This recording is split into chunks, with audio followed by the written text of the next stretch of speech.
Finding money. Sometimes money is the toughest thing to come up with. The thing to find sometimes, right? Yeah, you got to come up with money to buy the house. You're trying to buy your first house. It's really tough. Your rent's 2 G's. Your mortgage is going to be $2,500. And how do you save money? If you're living paycheck to paycheck. So first of all, let me throw this at you. Let's just say most companies offer 401ks and you have $35,000 in your 401k. And you decide to take a loan for $25,000 of that 401k, and they're going to payroll deduct it out of your account. And that payroll deduction is $500 a month or $250 a week or whatever it works out to, $250 every 2 weeks.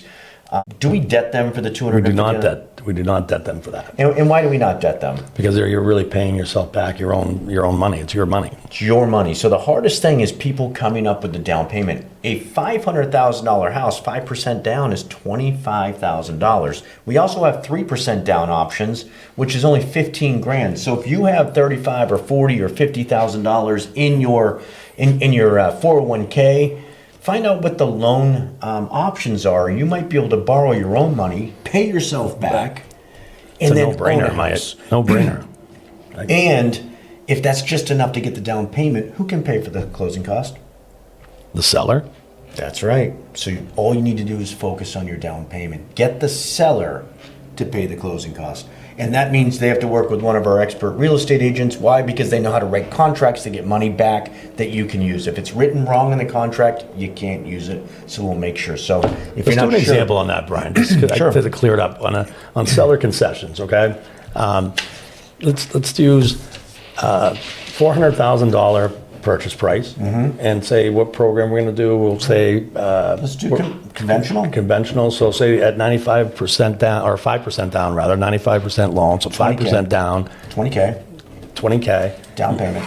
So you can go up to what percent can the seller pay towards closing on its? So on a conventional loan, your max concessions in that particular scenario would be 3%. 3%. So what's that? 12K. 12,000. Okay.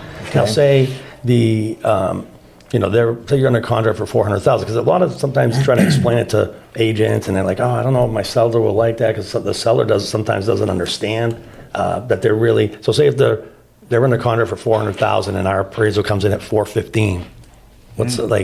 We can rewrite the contract or do an addendum rather. Do an addendum for 412,000 with 12,000 back towards closing, and the seller is still netting what they anticipated they were netting. And now the buyer's advantage is they don't have to come up with 12 grand. And it's not really impacting the seller negatively. I run into situations sometimes where we make last minute purchase and sale adjustments after the appraisal comes in to help the buyer. And a lot of companies don't even like to change the purchase price after you go under contract. We do it all the time. Right. Our underwriters, we got 12 on our team. They are awesome. I'll go one step further. This isn't even what we're talking about. But let's say your credit score was 640 or 660.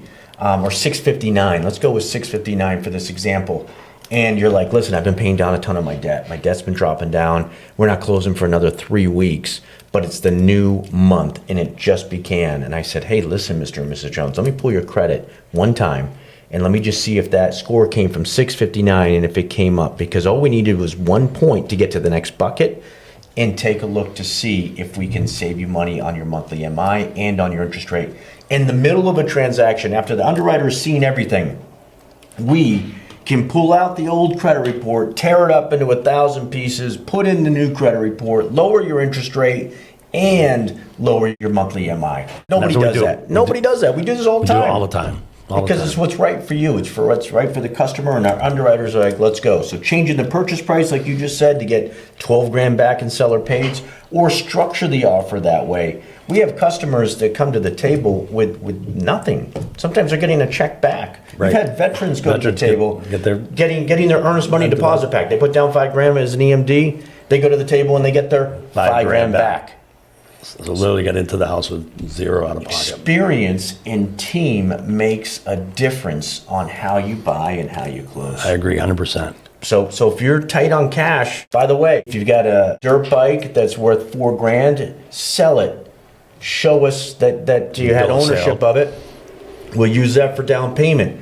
Uber Eats, side hustle, extra cash, we can use it. You've got lawnmower repair that you do on the side, snow blowers that you fix and repair on the side. Any one of those things can be used for down payment. It can be used for closing cost. As long as we can source. Yep. And we'll coach you on how to source. do But that. there's ways to get money. I mean, again, a $500,000 home with 3% downs, only 15 grand. Exactly. 15 grand. Seller pays for everything else.